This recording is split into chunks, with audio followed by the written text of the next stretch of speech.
Sempre que penso que atualmente é o Brasil a única nação do mundo cristão que possui escravos, em mim mesmo sinto uma revolta contra este obscurantismo, contra o desconhecimento dos direitos da civilização, do cristianismo e da liberdade, para que de uma vez tenhamos de acabar com esta instituição daninha e maldita, que ainda existe simplesmente porque por um engano, uma classe somente, e desta nem todos, insiste em pensar que ela, continuando por mais 2, 4 ou 6 anos, virá salvar o país.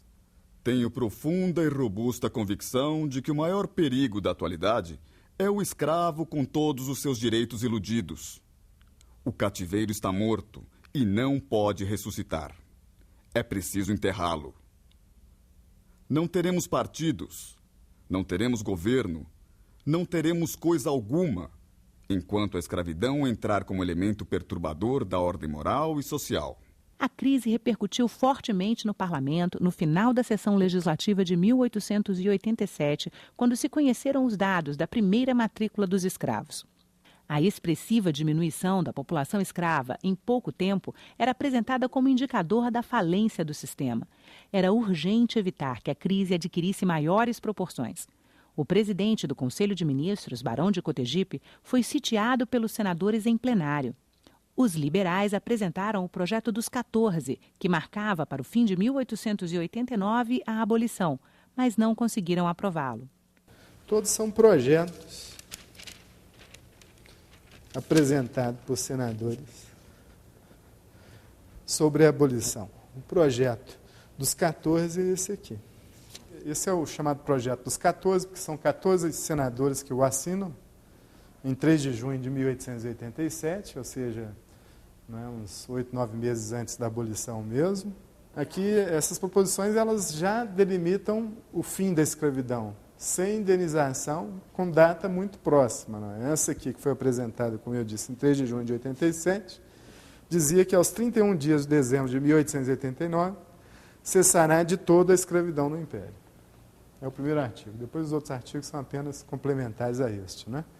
É interessante que, apesar de apresentada anteriormente à lei apresentada pela princesa Isabel, ela previa o fim da escravidão para um momento posterior.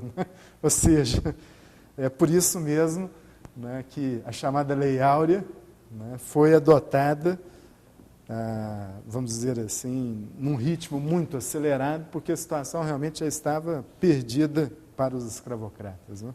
O ano de 1888 começou com troca de gabinete e permanência da situação. Cotegipe era agora o líder isolado da reação conservadora. Um gabinete conservador, encabeçado pelo chefe do partido, João Alfredo Correia de Oliveira, encaminhou a proposta de abolição ao parlamento.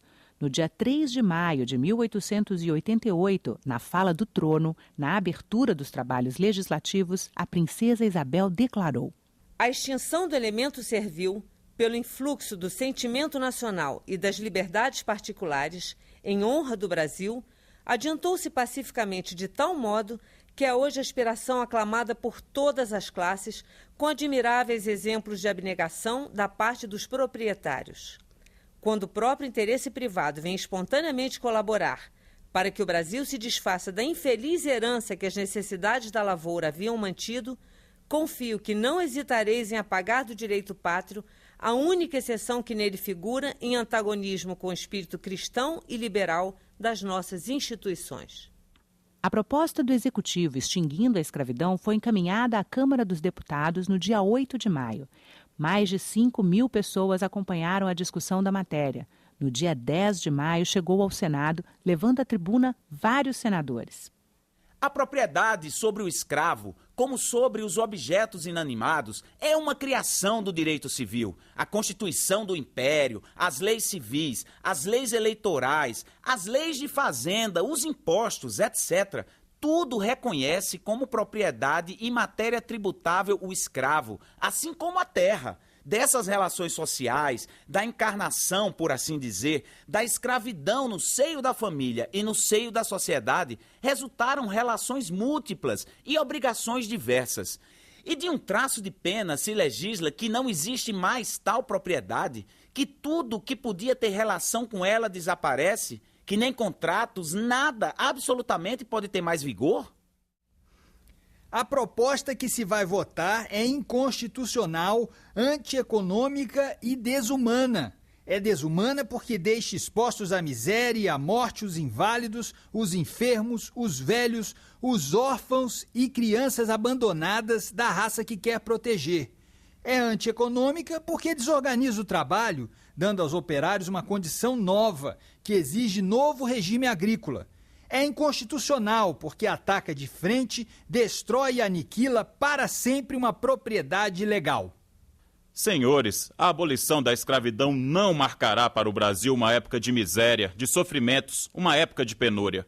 Uma simples consideração, porque a discussão longa virá depois. Bastará para tranquilizar os que se aterrarem com os presságios dos 2 honrados senadores que me precederam. Dentro do espaço de 17 anos, 800 mil escravos têm desaparecido do Brasil.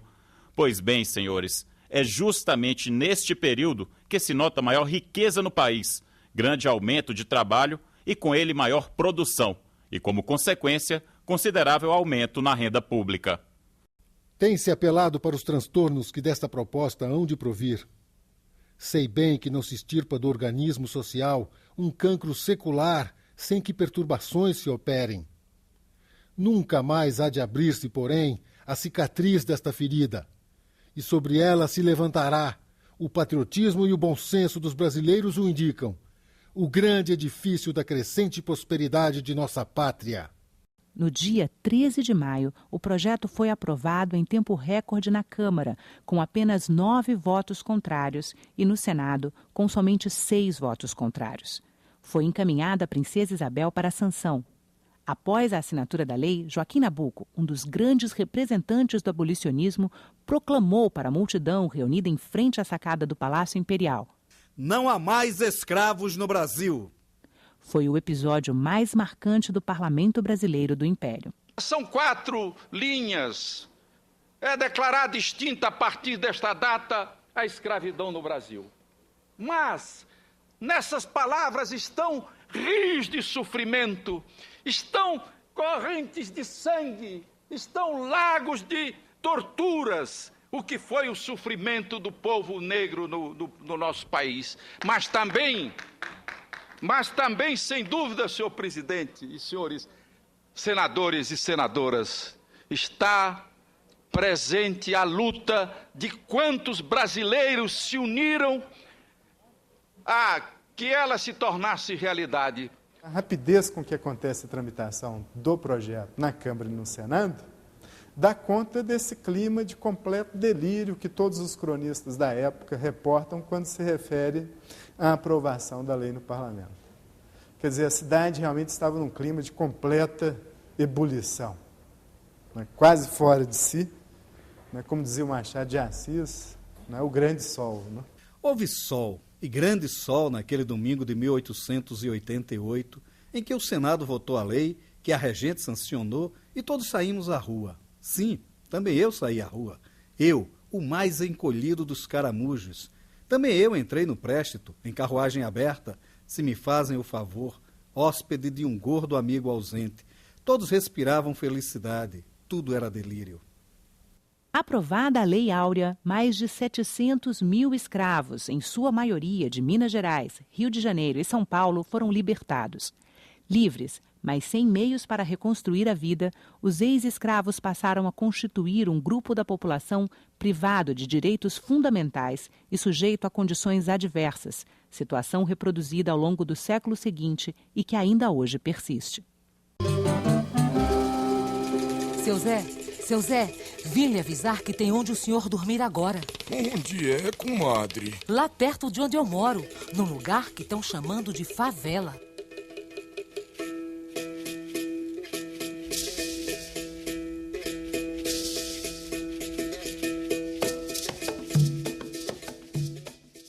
O que fazer com os 700 e poucos mil negros que, a partir dali, estavam coercitivamente libertados? Nada foi previsto na lei. Não havia um plano. Não havia nada. Não havia obrigação, portanto, nem de parte do Estado e nem de parte dos ex-senhores ou da sociedade civil, nenhuma obrigação para com, portanto, os milhares de negros que a partir daquele momento estavam libertados. Foi uma abolição incompleta, absolutamente incompleta, totalmente insuficiente, e a prova é a situação hoje que vivem os negros brasileiros. Alguns dizem não é por serem negros, é por serem pobres, mas são negros e vivem na pobreza. E o fato de que a pobreza no Brasil tem a cor negra é uma das provas de que a abolição não foi completada. Não devemos recear mudanças que nos levem a uma nova abolição, a da extrema pobreza, a do analfabetismo, a da carência de habitações, de higiene, de saúde, de tantas carências que tornam incompleta a liberdade dos brasileiros e transformam a vida de muitos milhões deles, neste fim de século, em uma espécie de cativeiro de homens livres.